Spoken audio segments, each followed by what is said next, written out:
இந்த வருஷம் நீ பண்ணைக்காக நிறைய உழைச்சிருக்கடி, அதான் இந்த கிஃப்ட்.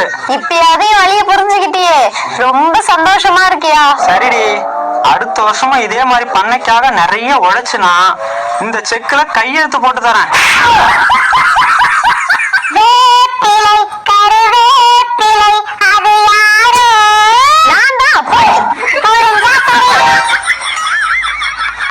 எங்கடி நியூஸ் பேப்பர் காணோம்? நேத்து நைட்டு குப்பை சேர்ந்துச்சுல, அதுல சுருட்டி வச்சிருக்கையா.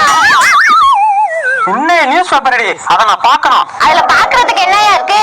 2 வாழைப்பழ தோல், காய்கறி வேஸ்டேஜ், 2 முட்டை ஓடு, அவ்வளவுதான் இருக்கு. எங்கடா போற? இவளை கல்யாணம் பண்ணல, அதான் காசு வரைக்கும் கால் நிறைய போறேன். அதுக்கு ஏன்டா கால் நிறைய போற? மனுஷனா